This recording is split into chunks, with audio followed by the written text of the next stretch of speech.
Hey everyone, welcome back to my channel Bazaar Matrix, where life begins at 9:15 in the morning.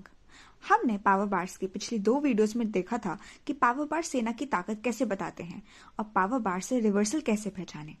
अगर आपने वो दोनों videos नहीं देखे हैं तो उन्हें जाके जरूर देखना। उनका लिंक आपको इस वीडियो के डिस्क्रिप्शन में मिल जाएगा। आज हम डिस्कस करेंगे हमें पावर बार्स इंडिकेटर से ट्रेड कैसे मिल सकते हैं। सबसे पहले तो हमें ये याद रखना है कि हमें रिवर्सल के ट्रेड्स ढूंढने हैं और इसको अच्छे से समझने के लिए पावर बार्स का पार्ट 1 एंड पार्ट 2 जरूर देखिएगा। वहां हमने डिस्कस करा था कि प्राइस जब भी एक ट्रेंड को कंटिन्यू कर रहा होगा वहां पावर बार्स की जो बार्स हैं वो एटलीस्ट पिछले मोमेंटम के साइज जितनी तो बनेंगी, या फिर अगर मोमेंटम ज्यादा स्ट्रांग है और बहुत अच्छे से सस्टेन करके कंटिन्यू करेगा तो बार्स उससे भी बड़ी बनेंगी।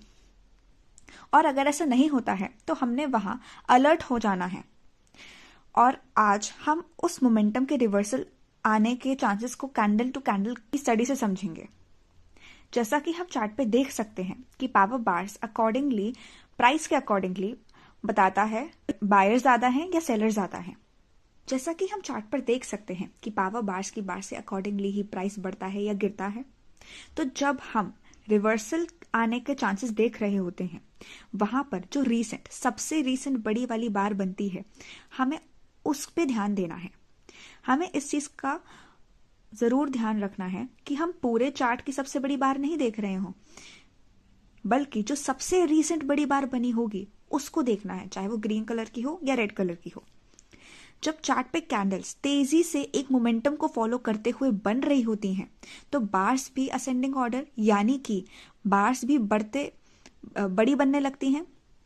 फिर चाहे मोमेंटम डाउन साइड का हो या अप साइड का, बार्स जो है वो धीरे धीरे करके बड़ी बड़ी बनती है जितना मोमेंटम स्ट्रांग होता है उसके अकॉर्डिंग।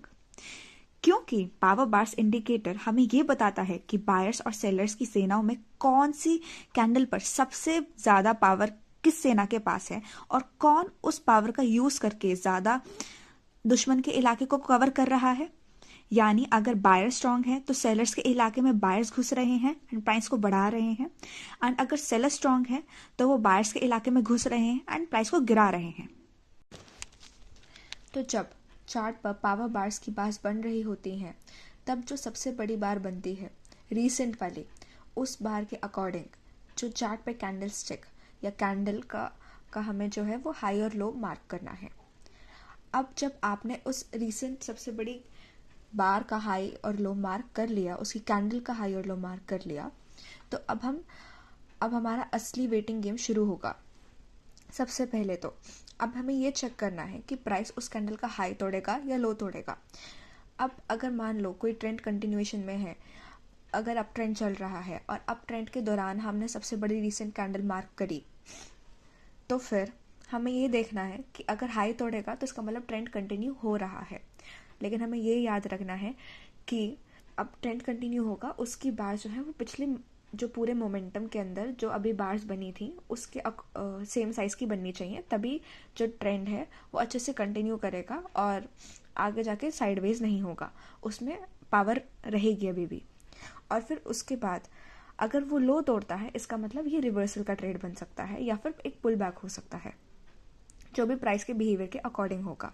इस तरह से हम पावर बार्स के थ्रू ट्रेड्स ढूंढते हैं। लेकिन हमें यहाँ पे एक चीज़ का और ध्यान रखना है, वो ये है कि जब मान लो यहाँ पे हमारी एक रीसेंट सबसे बड़ी बार बनी थी, उसके बाद बार्स छोटी बनने लगी, लेकिन जैसे दोबारा से बड़ी बार बनेगी तो जो पिछली वाली बार है उसके जो कैंडल का हाई और लो आप मार्क करोगे उसका रेलेवेंस खत्म हो जाएगा, उसकी इंपॉर्टेंस खत्म हो जाएगी। हम यहाँ पे देख सकते हैं कि यहाँ पे प्राइस गिरा और फिर पावर बार्स की जो बार्स है वो भी थोड़ी थोड़ी करके नीचे आने लगी, उनमें जो पावर थी वो कम होने लगी, बायर्स की जो स्ट्रेंथ थी वो कम होने लगी। और जब दोबारा से ये वाली जो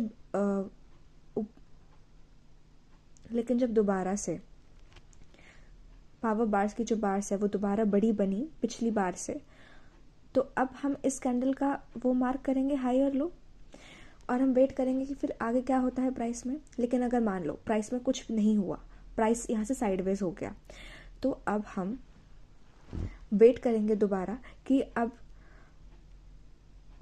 पावर बार्स की जो बार है वो दोबारा बड़ी बने, और जब ये दोबारा बड़ी बन जाएगी तो हमने जो पिछला हाई और लो मार्क करा था उसका जो इम्पोर्टेंस है वो ख़त्म हो जाएगा। ठीक है, तो हम जैसा कि चार्ट पे देख सकते हैं कि अब मान लो हमें यहाँ पे प्राइस बढ़ना शुरू हुआ। ठीक है, अब हमें हमारे लिए तो यहीं तक की कैंडल्स बनी है। हम जब ये चल रहा होगा, जब कैंडल्स बन रही होंगी, तो अब हमारे लिए तो यहीं तक की कैंडल्स बनी हुई हैं। तो अब हमें यहाँ पे देखना है कि ट्रेंड आगे कंटिन्यू करेगा या फिर यहाँ से रिवर्सल आएगा। तो अब ये कैसे चेक करेंगे हम? अब जैसे कि मान लो यहाँ पे प्राइस बढ़ रहा है बढ़ रहा है बढ़ रहा है। ठीक है, अब यहाँ पे हमें सबसे बड़ी रीसेंट की बार देखनी है ना, हमें सबसे बड़ी रीसेंट की बार देखनी है। तो अब हमारे लिए जब प्राइस यहाँ तक का बन गया, ठीक है, यहाँ तक का चार्ट बन गया, तो फिर अब हमारे लिए जो सबसे बड़ी रीसेंट की बार है वो ये वाली है, ये वाली जो हम देख रहे हैं, ये वाली, ये वाली।